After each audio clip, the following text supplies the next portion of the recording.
Hello and welcome to the Next 100 Days podcast. My name is Graham Arrowsmith. And my name's Kevin Appleby. So, Graham, it's always good to have a returning guest. Yeah, it is. It's absolutely brilliant to have this returning guest because she started with us, I can't even remember, but it must be at least 6 years ago. And she gave us a wonderful testimonial back then. And her name is Nina Szewczak. Szewczak. Well, it's one of those. And Nina, welcome back to the Next 100 Days podcast. Well, thank you so much for having me, Kevin and Graham. It's so nice to be back. Pronounce that name properly, please. Well, you do it then, Kevin. Go on then. You see, he's been caught out. He says he's asking me to do it properly, but it's. No. I'm asking you. I'm going to say Szewczak. So it's basically But you said earlier it's Szewczak. But I don't know whether it's Szewczak or Szewczak. Szewczak, yeah, perfect. You did it really well. Fine. Yeah, perfect there pronunciation. You are. See, Kevin's moaning about something that doesn't need to be moaned about. So, just to give us the listener who might not have heard of you already, is that you are extraordinarily well qualified. I mean, after your name, you've got MSc, C manager by the sound of it, FCMI. And then you got something in brackets saying she/her, which I have got no idea what that means, but it's obviously some kind of pronoun thing, which I'm avoiding like the plague. But you've put it on yours, so well done. I have, thank you. Yeah, I've always liked to educate myself, so all the letters are basically just an accumulation of my academic learning journey, and I'm actually just during my second master's right now. So yeah, the learning journey is ongoing one. A second master's. I mean, do you ever stop studying? I mean, I suppose you don't, do you? You've just a continual educator. So, what is it that you're studying now in your master's currently? Currently, I'm doing the psychology and neuroscience of mental health. I'm actually coming to record this podcast straight from a applied neuroscience conference. So I spent the whole day thinking about neuroscience and talking about neuroscience. Oh, and you've got some test subjects today then? Yeah, absolutely. Yeah. Do you remember? You probably don't remember this, but the Basil Fawlty Towers episode where he had a couple of psychologists turn up. That was one of the funniest of that series. But the way he's reacting to them, that was so funny.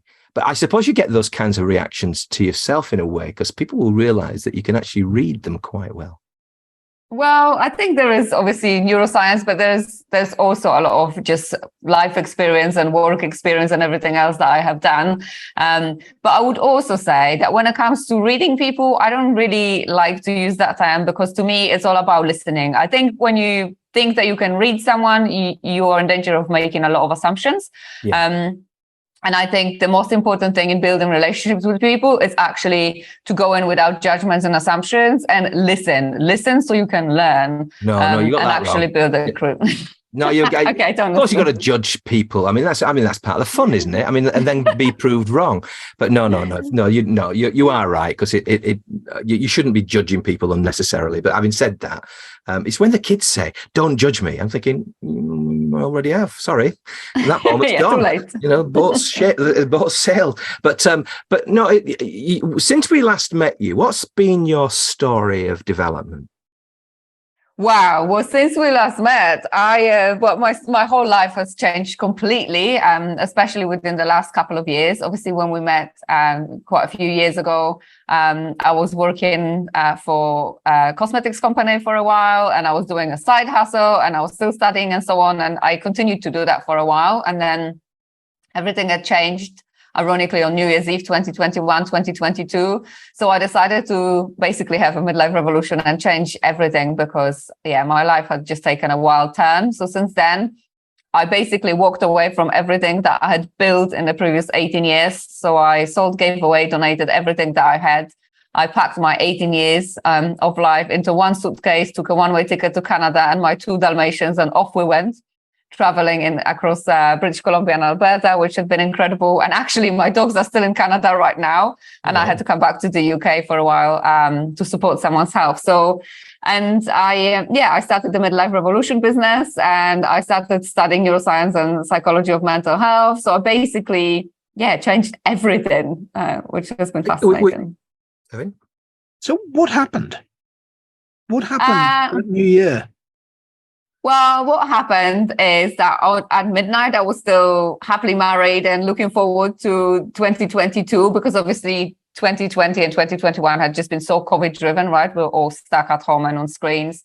So I was full of hope for 2022. And then 90 minutes after the clock struck at midnight, I found out that my now ex-husband lived a double life for 4 years, straight from our engagement. So, and because obviously, so my marriage had gone, and because also we were working for the same company for so many years, and also the other person worked for the same company, everything had been so connected, and it's just been so much that in the end, I just thought, you know what, I think life is calling me to do something completely different. So that's why I decided to change everything. Well, we're on Team Nina, whatever happens to you. So you know that. So we just love you anyway. So basically, from that point of view, it takes a real strong character, though, to say, I'm not going to let this. Well, in a way, you did let it define you, but in a really positive way, didn't you? You didn't get. What is it that you said? You get better, not bitter. I love that phrase, and those mindsets are what took you, I suppose, over to Canada, and starting to walk and meet people, and then rethink where your next chapter's going to go. Yeah, absolutely. Because when it happened, of course, you were in complete shock, and then everyone was telling you, it's going to take you 2 or 3 years to get over it, and so on. And from a psychological standpoint, that is the average that it technically should have taken me. But I thought, I'm not here to be fitting into some averages. I'm here to challenge them. So I was desperately searching for, how can I use my brain to get over this quicker? And there must be a way. That's why I got involved in neuroscience very heavily, to be able to experiment on my own head and so on, and get over it. And then, it was the standard, this will be a new chapter. And I thought, no, this will be a new book. I don't want this to be a new chapter, because to me, new chapter means being in the same, in the shoes of the same character. So, and I really wanted, and that, that sort of, it is a traumatic experience that it can define you and it can make you bitter. But the thing is, you carry it with you, and it doesn't affect anyone other than you, right? Because you carry that hurt and pain. So I had to basically just think, actually, there's nothing I can do about this. It's done. I can't turn the time back. I can't undo it. I can't take the pain away. The only thing I can do is to control myself and decide, how am I going to use this to build something better, and use as a foundation rather than something that will define me in a negative way. Kevin, and probably me, we've never sort of experienced that, so we don't really understand that. Although I do relate to, I'd just been made salesman of the year as it happens, when I was at Lego back in the mid 80s, and unfortunately mid 80s or so. Unfortunately, my mother suffering from cancer, and somebody got on the phone to me, and I remember the words now, and the words were, she's riddled with it. And at that moment, I decided my life was going to change, because she was clearly going to die, and quickly. My dad needed some support because he'd had a stroke, and basically I jumped in a car, went to pick up my wife. It was like a triangle. We went to where we were living in Derbyshire, and then we went back to Yorkshire, and basically that kind of led on from one thing to another. And basically we gave up an opportunity to be promoted at Lego, and I won the Salesman of the Year. I just didn't get the award on that night. So it was just one of those things that it was a defining moment in my life. But it was almost that I had to act very positively to move forward, and almost, I couldn't ignore family, and therefore I changed. Now, it was slightly different, but it must have been really heart wrenching. But you then took real positive action, and I have to admire you for that. Well, I do admire you anyway, but for that particular story of your life, you deserve huge credit.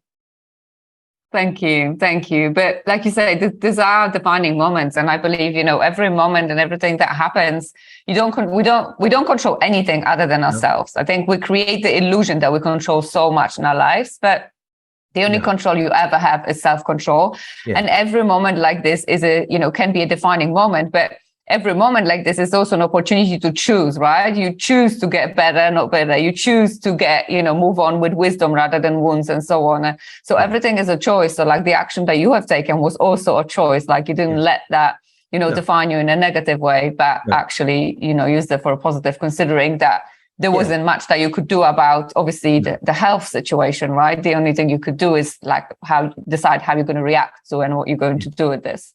Yeah, it's just one of those things that, it's not just one of those things, it's one of those things that defined me at that time and defined, our lives. But for you took yourself off to Canada. What was that like in Canada? Because we've had a lot of Canadians on this show, haven't we, Kevin? And they're all so polite. We have, yes. Yeah. And then I've met you with your dogs, and it's like, well, what on earth would they? I mean, how did it? I bet they were lovely around you, weren't they? Because they're brilliant, the Canadians.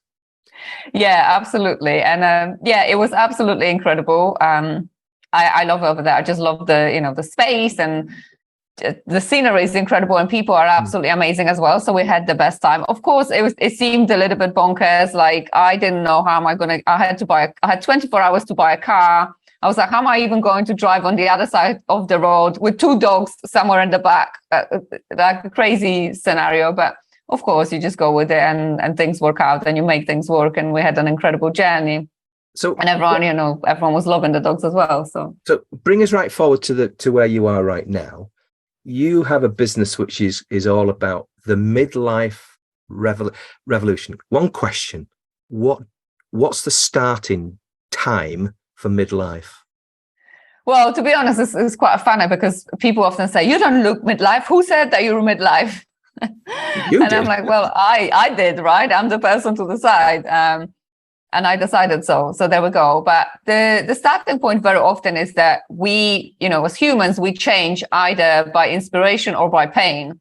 So, in some ways, if an adversity happens, like it did in my case, that obviously then kicks off a change that you have to do because you're forced to do something different. And sometimes a much better way is to actually change through inspiration because you want to do something different and because you want to create a different experience for yourself. So there's obviously a couple of ways. Most of the time, people will come to me and basically they say, I don't really know what to do. I have got this career and I've kind of achieved this, what we perceive as society's success of I have that title, I have the house, family, so on.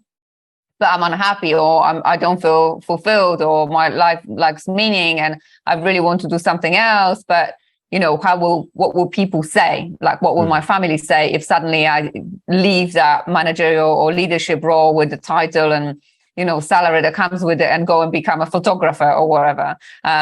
So that like fear of judgment is a big thing that normally I have to deal with or help people to get over.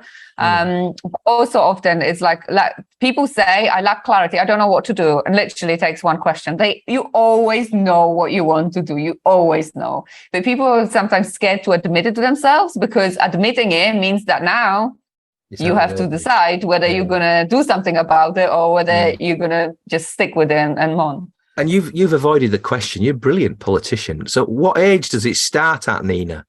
Is it 25 or is it...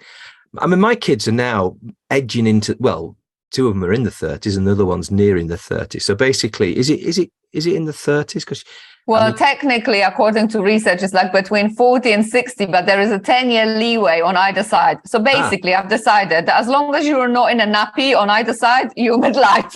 All right. Okay. That's fine. Because it's in your interest to define it fairly widely anyway, I guess. Because although people, I knew somebody when I was working for a company earlier in my career that his hair turned grey really early and he was in his 20s. He might have been late 20s, but the point is, he was thinking, crikey. I mean, my hair's pretty much, I've shaved it off, sort of thing, you know how it is. I was going to say, what did you do to the poor guy? Yeah, well, no, but the thing is, it just seemed quite, some people age at different speeds, don't they? And I guess, and therefore they'll come into this midlife area, probably at different speeds as well. Yeah, absolutely. And I work with a variety of people, and people don't always come to me because they're actually struggling with something midlife. Often it is because people know my story and they want to overcome an adversity, and, you know, they want to overcome it quickly, but also diligently. So this is a very important part of my work, because I think there is always a risk that when you want to move on from something traumatic quickly, you don't deal with it. And if you don't, then it's going to come back and bite you in the bum at some point. So it is important to actually, you know, go through the process and deal with the emotions and sit in the pain and deal with what's happening in order for you to be able to take the lesson and not have to sit through the lesson again at some point. So people come for, you know, variety of different reasons and at all sorts of ages. So yeah, the midlife is. Well, is Kevin considered midlife? I suppose you must be, Kevin. 10 years plus 60. Oh, you're just in there, aren't you? Cheek, Harrismith. Cheek. Remember that I'm younger than you. All right, fair enough. Okay, but the thing is, I think we're both in the midlife area. I hope I am anyway. I mean, at the end of the day, I don't know what's after midlife. Is it late life? I suppose later life. It's just pure joy. It's just pure joy after that. Once you've got your hands onto people. But having said that, you know, one of the things you said is that people are attracted to me because of my story, and I completely understand that. And what you've done is, I think somewhere on your site, it says something like, I've turned tragic into magic. And it's that, I love that phrase. In fact, a lot of your phrases I love. I mean, you've got a lexicon of positivity. I mean, there you are. You can put that in a little bubble. But basically, but you do. And I think that's what is you are, as Russell Brunson would call, an attractive character. You've got that, you are the attractive character of your story. You've built that sort of very magnetic being that people are attracted to. Wow, you're going to make me blush. Well, no, you shouldn't. Well, yeah, you've got I mean, you can't blush. I mean, I've got red skin, you know. I mean, yesterday, we went to see our new granddaughter, and she was literally 2 hours old, and I had redder face than she did. I don't know why. I mean, I don't know whether it was. I don't know. I was crying or anything. I wasn't crying. I think I just had rosy cheeks. But no, it was so nice to. So we were bringing in a new person into the world. So. How fabulous! Big congratulations! What a wonderful time. Well, Kevin's got 2 grandchildren as well, so I had to try and catch him up somehow. Okay. I'm already ahead of that one. I've got a 3rd one on the way, Graham. I know. We'll have to get my kids on anyway. By and by. So we'll. We're digressing. We're going down rabbit holes, Harris. We are a little bit, but I know that you have an ebook which is called the Midlife Revolution book. Now, what would people find in that book?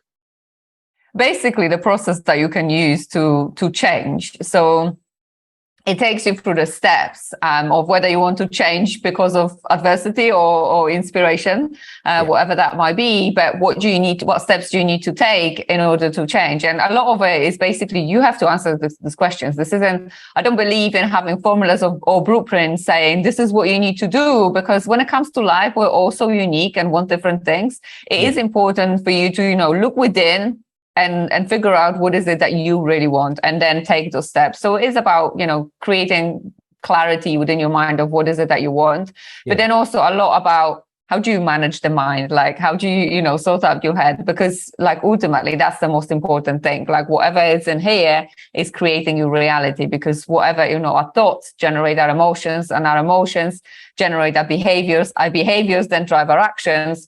And our actions create the experiences that we have. So everything starts with a thought. So unless you're aware of what's going on in your mind, and whether what's going on in your mind is actually supporting whatever life you want to create, or whether it's holding you back, without that awareness, it's very difficult to create something. And I think, you know, with awareness comes power, because once you're aware, you can do something about it. If you're unaware, you're not going to do anything about it because you don't know, do you?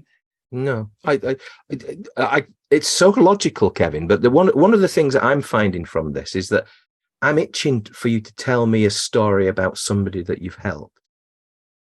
Yeah, well, there's a lot of people, but there's one story of actually someone who, you know, actually someone who was over 60 and was like, do I really, like, should I really go for my dreams? I'm kind of waking up now to feel like I've had this career and I've done all these great things, but actually majority of it was never my dream in the first place. You kind of, you fall in and you follow the success and you follow whatever the journey.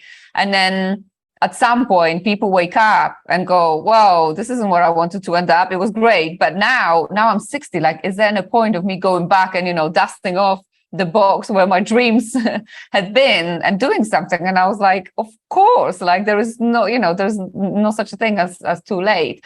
So we worked through things, and, this was also a good time because at that stage, the person has already had their career and they had a kind of life that was settled. They wanted something else. But also at that stage, they had a lot more freedom to be able to walk away from the career and do something else and so on. So they have actually left the career and created something else and created the freedom that they wanted. So obviously a lot of their time and a lot of their life has been spent at work, as we all know, the career and the pressures and deadlines and long hours and not enough time with the family.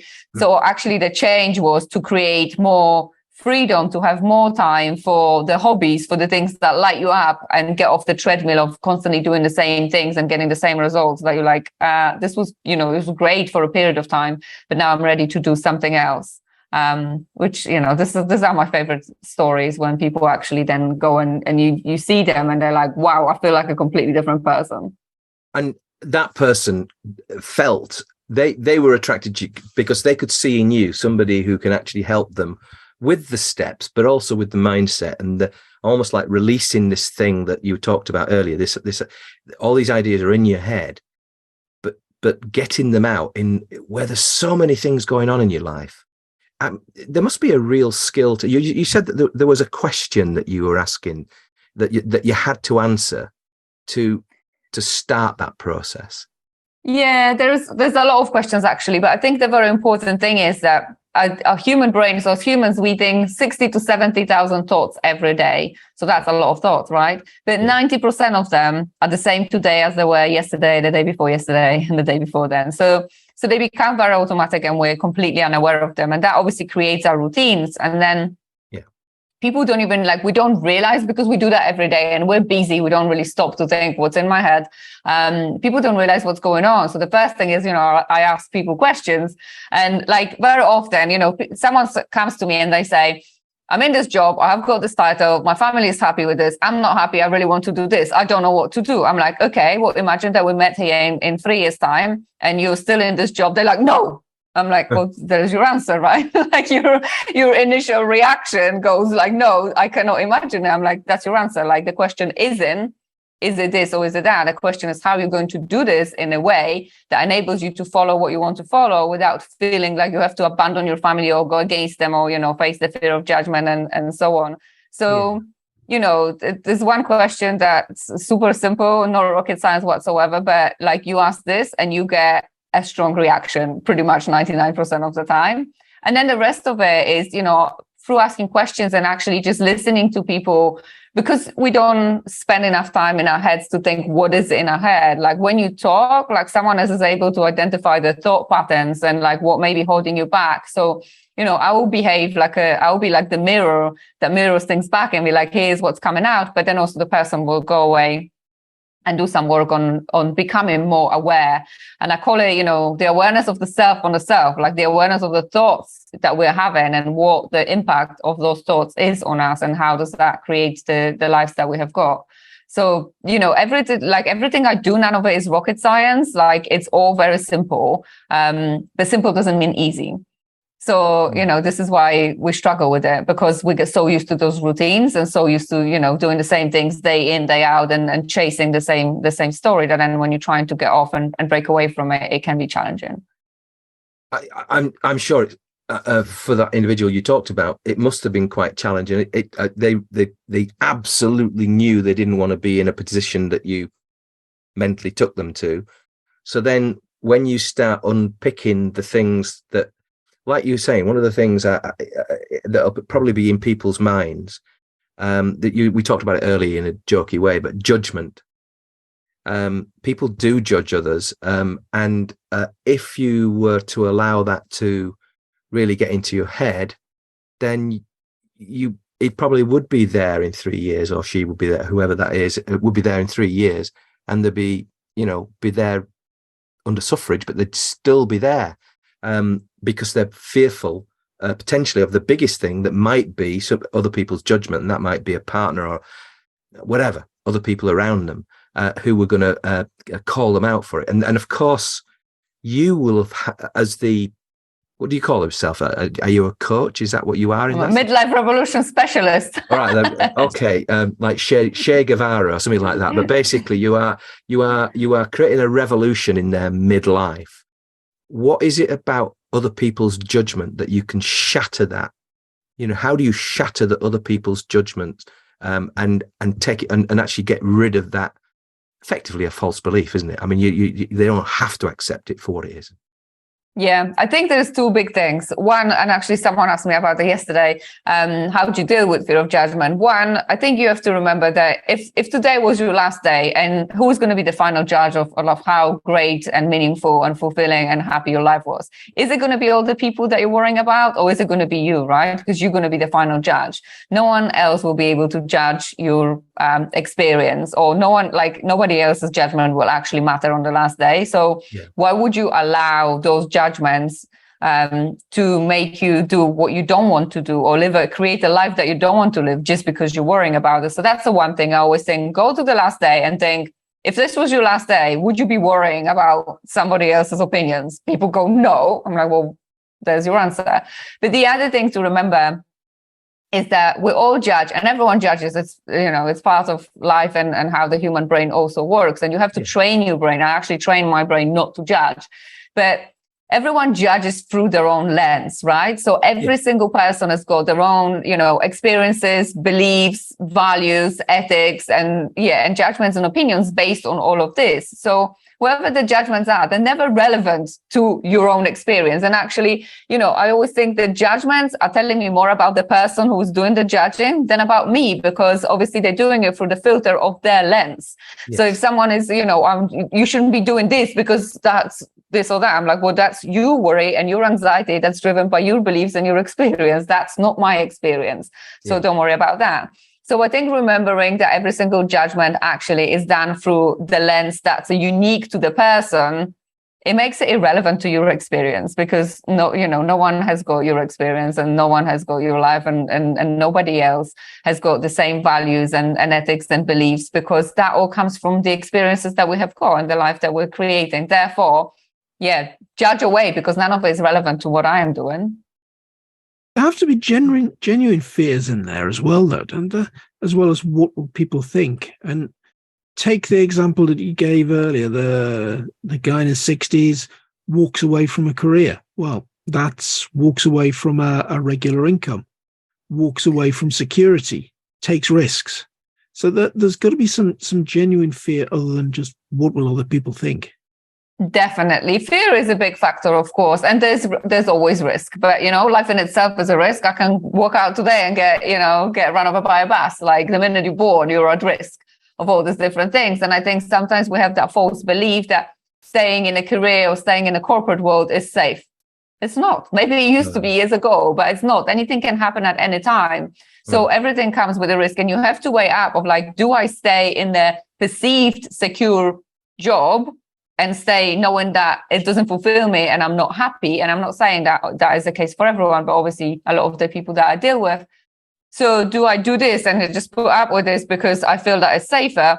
Or do I take the risk and actually follow what I want to follow? And bearing in mind that, with every risk, you build a model of safety of like, actually, what do you need to put in place in order to take that first step? Because you don't have to quit your job today because you decided, like, you can put a plan in place and figure out, do I have some financial security that will keep me for a few months whilst I'm either figuring things out or setting up something new or, going to travel and so on. So there's a lot of work being done to make sure that there is also a safety net and a level of security without people having knee-jerk reactions, because this is like midlife crisis is more of that, where you go crazy, not crazy in a literal sense, but people make knee-jerk reactions and this knee-jerk reaction decisions because they're searching for the answers outside of them, and the answer is always inside, like it's never outside. But the initial thing is, I need that car, or I need the house, or I need the holiday. And then, you get the car and it's like, oh,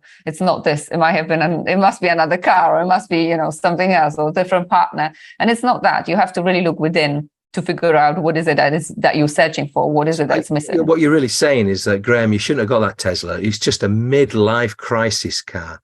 And I'm not the one. Well, I suppose it might be. I can't relate Teslas to midlife crisis cars. I mean, maybe my Mazda MX-5 was a midlife crisis car. Yeah, well, there probably is. The point is, however, wherever I go in my Tesla, there's always somebody in an Audi about three yards behind me. You know what I mean? It's almost, I know that Audi drivers have to sign a little sort of waiver in their contract when they buy an Audi that they must stay within 5 yards of the car in front. Because it's just everywhere you look, I have a theory of car parks. When you go back to your car, there'll be somebody adjacent somewhere around where you've parked, going to their car, leaving their car or coming to their car. Just watch. It's a well-known or little-known fact, but it's the Aerosmith theory of car parks. But it always the Alphabet theory of car parks is very similar. That I deliberately go to a part of the supermarket car park where there's no car either side of me for about 3 spaces. Yeah, have you heard of a bell curve? When you come back to the car, that you will be in the middle of a whole line of cars. The car is magnetic.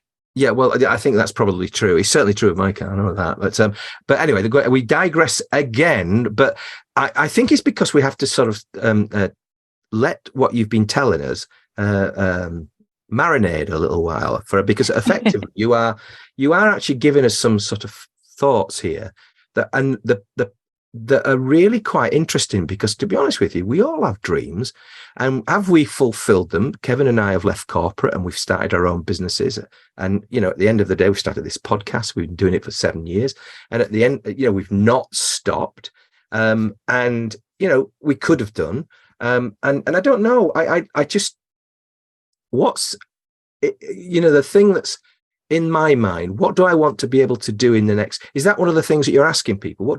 Where do you want to be in 3 years, 5 years? Is that one of the things that helps people?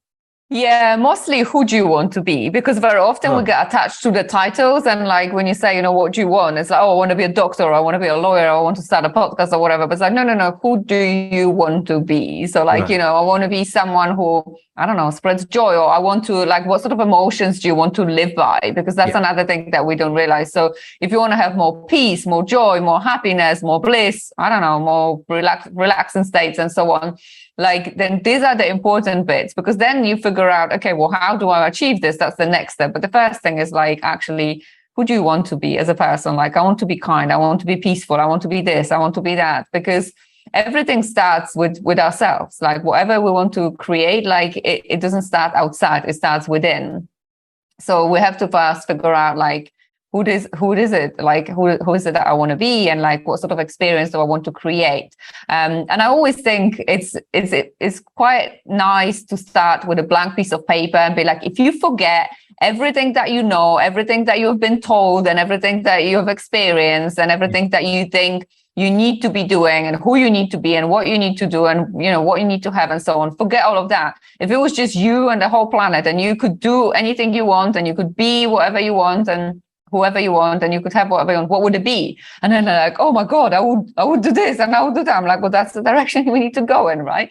And then you figure out how you're going to get there and how you're going to create that experience. But well, until very recently, it would have been Bruce Willis, but of course, I don't really want his life now. I mean, he's not doing too well. But having said that, he's had a fantastic life. And Bruce Willis, when he was in what was that show that he was in? Oh goodness, this is midlife, terrible. Isn't it? Yeah, where you terrible with TV. So you're not thinking all the way back to Moonlighting, are you? Moonlighting, that's it. Moonlighting. Oh, it's a fantastic show, because he was always kind of on the verge of, flirting with his co-host. Nina's far too young to remember that. Well, she should. Well, we don't know that. You shouldn't really ask a lady her age. So how old are you then? I will be 39 this year. I still had you in your 30s. I didn't think you just about. honestly, you're looking very, very well on it. And that idiot that upset you at New Year, he'll be looking at your website and thinking, what an absolute chump I am. And anyway, and I'm glad for that, to be honest with you, because I'm judging him. But as far as I'm concerned, you've never stopped learning, and you're always improving your skills.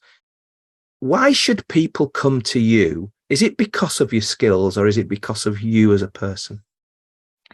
Well, I think it's always good to have balance. So I think it's both. So it's important to me. And I obviously appreciate all your kind words. And I often hear like, oh, your energy and you're magnetic and, you're such an example and so on. And that is wonderful. But I always want to make sure that whoever works with me also knows that there is a quality to what I'm doing. And like, I have learned it and I've practiced it and I tested it and I've got, kind of stamp of approval, because I am fascinated by learning. I love learning, but I want to make sure that people know that everything that I work on and everything that I teach them and everything that I share, I looked at from a holistic perspective. I haven't just read a book on it and then started teaching it, but I actually, I studied it, I practiced it, I rehearsed it, I experimented with it, and now I'm ready to share it. So I want to make sure that I have got credibility from that perspective. And of course, I'm learning because I love learning and then I love sharing the learning, but I want to make sure that people know that they're in good and capable hands. And it's nice that, I have great energy and so on, but I want to make sure that credibility comes with it and it's not just. How will you get these ideas from a business point of view? There's just the one of you, right? So, I mean, you might have colleagues and all that, but let's just think about you. How do you get you one to many rather than one to one? Or are you only ever going to do one to one and you'd be totally happy with that? Or is it really that you would like to get a lot of experience with one to one, but then actually share and influence more people's lives through your work and through your experiences? How are you planning to get that to the world? Yeah, well, this is a really great question. And thank you for asking. Actually, I'm doing less and less one-to-ones because I'm involved. So I work with clients one-to-one, but I also work with the corporate world. Yeah. So I'm getting more and more involved in that, which is super exciting. But I'm passionate about both. And I'm also making sure that I am available. So yesterday I ran the Midlife Revolution session, which was a free webinar on LinkedIn. So I do things like that. And I come to engagements and speaking gigs and so on, because I want to be available, I want to be available to one-to-ones, but equally, I also want to have as much impact as possible. Therefore, group engagements are the way to do this. So I'm available in person, online, and all over the place, really. And do you think you'll have your own course that people can actually work through, so that people in Canada can get access to you, America, and because presumably, although you speak Polish as well, don't you? So that's something else that you've got. Ish, yeah. Ish. You probably forgot most of it by now, of course. But I have. having said that, but what I'm trying to say is that you can actually speak to lots of people around the world really effectively, and isn't it your duty to do that? Absolutely. So I do have a course. I'm reworking it now, but there is a lot more coming. So I want to make sure that my work is available through obviously actual face-to-face work or one-to-one work, but also on demand or live. So depending on people's preferences, I want the availability to be there depending on what people's needs are. So this is, yeah. And one other question about mental health. A lot of people seem to be suffering from mental health. And actually, I find it hard, not completely hard, but hard to understand. And I'm not saying that I dismiss it. It's just that, I don't know, maybe there's a certain age where you kind of came through a lot of this, and you might have gone through it without noticing you ever had mental health issues. I don't know, but we put in a name to it nowadays, and people seem to be suffering. But at one level, it seems, I don't know, they're suffering with things that maybe we wouldn't have suffered when we were younger. So I don't know. Maybe I'm being harsh, but is it a thing? Are people genuinely suffering mental health? Has it got worse? And what do you think caused it all?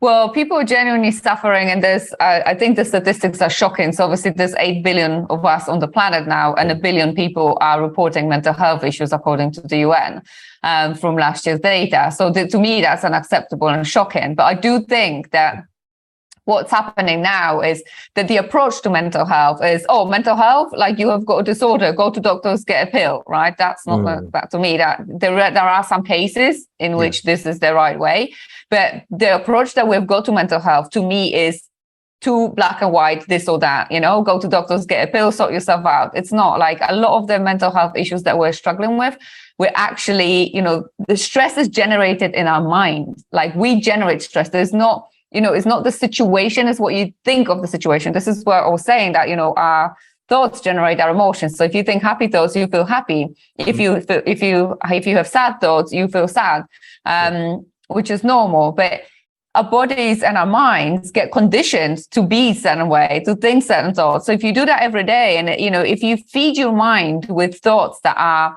worrying. So if you constantly, let's say you wake up and you put the news on, the news is never going to be happy news, because what creates sensation? Negativity, right? So you put the news on and straight away you feel stressed because there's so many bad things going on in the world. And then you go to your email and your inbox is overloaded, and then you've got deadline chasing you, and then you get in traffic and an Audi driver is right behind you, and so on. So we get stressed, right? And then what happens is, obviously, when you get stressed, the body releases hormones of stress, which is cortisol and adrenaline. So if you do that every day, and every day you follow the same routine where you wake up, you check your email, you're stressed, you get in the car, you're stressed, or go from one Zoom to another and you're constantly stressed, your body gets used to that routine. So then if on Saturday, after following the same routine for weeks, on Saturday you decide, today I'm going to be happy, your mind and body go, I don't think so, because you've been unhappy and stressed and frustrated for weeks now. So I'm going to find reasons for you to get stressed, right? Because the body gets addicted, not to cortisol itself, but it gets addicted to the impact and there is the effect that cortisol has on the body. Right. Just like with any addiction, it craves that, right? So if you have been feeling like this day in, day out for weeks and months, like that's what the body is going to crave. So it's going to generate those chemicals. So a lot of it, we're actually in charge of it. Like if you are in traffic, for example, whether you are in traffic and you feel stressed or whether you don't feel stressed, you have no control of when the traffic, if you're on a motorway, you have no control, you're in it. Like there's nothing you can do. You can't turn around, you can't go anywhere else. So what happens is you have got the power to decide whether you're going to be stressed about something that you've got no control over, or whether you're actually going to chill out and feel like, well, I'm going to do the best that I can. If I get there late, then I get there late, but there's nothing I can do. Like I can obviously let people know in advance, but we became, like the modern way of life is perceived like, well, this is just life. We're constantly stressed, frustrated, overworked, and we wear that stress like a badge of honor. Like the more I work and the more kind of, stressed I am and in more places I am, the better it is. Like, no, it's not. But we generate in our heads. So I feel that a lot of the issues when it comes to well-being and mental health, actually, we don't educate people enough about the power of the mind and how we generate a lot of the stress for ourselves. And the other thing that people don't realize is that the brain doesn't know what is real, what is imagined, and what you're remembering. So if you had a stressful situation at work and you come home and you're telling your partner, and you might be sitting on a sofa and having a glass of wine and perfectly chilled, but the minute you start retelling the story of that person pushing your buttons or something happening in the meeting, your mind thinks that you are actually in that situation. So what happens is obviously you think those thoughts, then that generates the feeling of stress and that creates the chemicals of stress in your body. So the body goes into the fight or flight response. And if we live that every day, then we live in a survival mode. We don't live, we live in a survival mode. And no organism in nature has been equipped to deal with basically being in survival mode all the time. We're equipped to deal with short-term stress. So you get stressed, but then the body needs to come back to homeostasis. Like, if a lion chases gazelle, the gazelle runs away. And then when the lion is out of sight, the gazelle chills out, grazes, it's fine, comes back to balance. The body comes back to balance. But it doesn't come back to balance for us because we're constantly stressed. Because the other thing is that our brains do not recognize the difference between a predator being next to you and this being actual real life threatening experience, or you being stressed because you have got deadline. Like to the brain, it's the same life threatening stress. Therefore, you're constantly feeling stressed and you live in a survival mode. And that has massive impact on the mind and on our well-being. But we don't do enough education about it. And instead of that, we just tell people to go to doctors or take time off or go and have a bath. All lovely, all helpful. But unless you sort this out, it's very difficult. Is it the fact that the billion are all Westerners mainly? Well, the billion is across the world, so no, I know, but I would imagine people in Africa are not suffering as much. Yeah, there's definitely different approach to life, different attitudes, and different ways of living. And Western world is definitely a culture of living in survival mode and feeling like this is normal. This is just what life is. No, it's not. We're just conditioned to believe that this is normal. But ultimately, I believe that we are responsible for ourselves and we are responsible for our health. Like you can't count on the government or, the national health or whatever. Like you need to take charge of yourself. And of course, there are cases where, there are cases of actual illnesses that do require, clinical intervention and so on. But a lot of the cases, if we educated people better to really be in charge of their minds rather than the mind being in charge of us, as it is in a lot of cases, I think we would have much healthier society. Is it the absence of religion, would you say, or is it something else that we have to inject into ourselves? As in, I don't mean chemicals. I mean thoughts and the ways of being.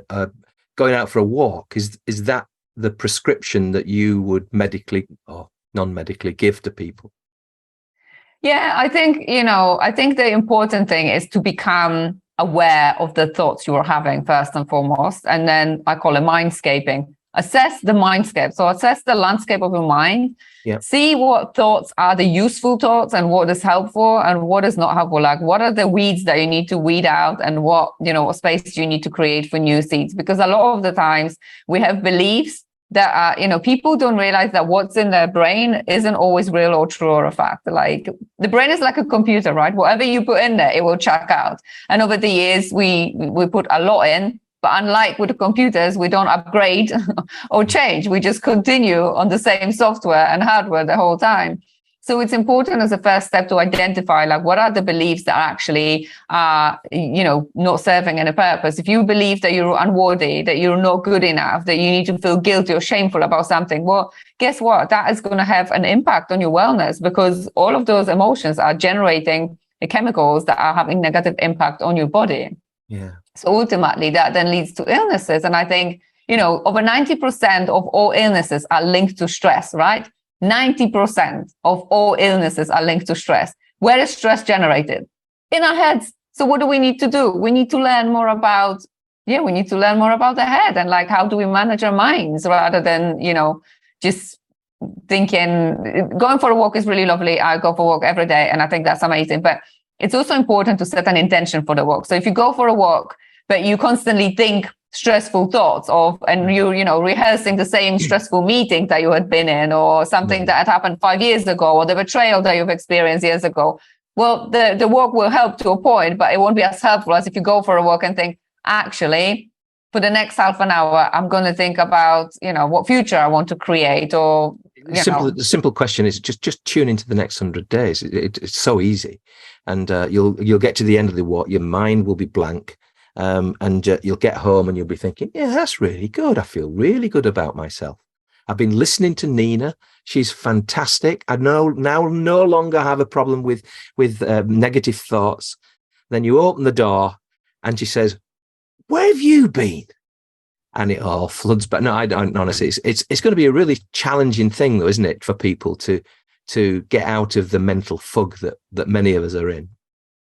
Yeah, it's not easy, but it's definitely possible. And, I'm like, that's why I've been practicing so much with me. But, this is like what you say, tune into the next 100 days. Exactly. Like take your mind off of stuff that is useless and the mind is just running over and over and over again, because that's what it's used to. Like listen to things that are inspiring, like listen to things that will show your mind new horizons, listen to things that will teach you new things.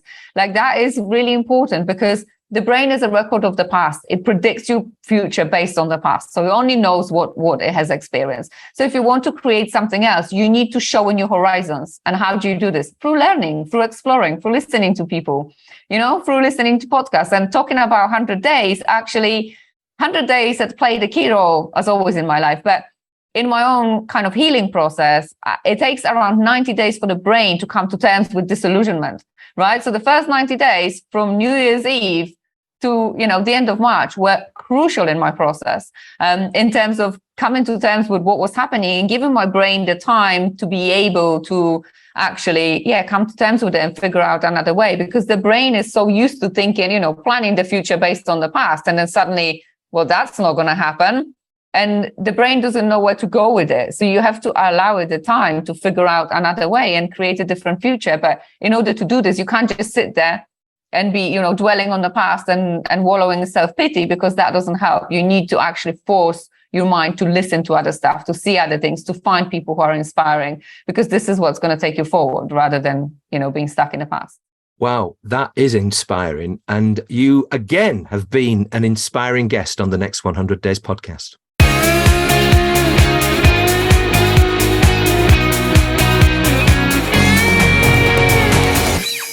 Well, Graham, a subject that's come up again, middle of March, we were talking to Kevin Hall about people hitting crisis points, wanting to review what they were doing, look back at purpose, at values and things like that. And Kevin had quite a structure and a book coming out about the subject.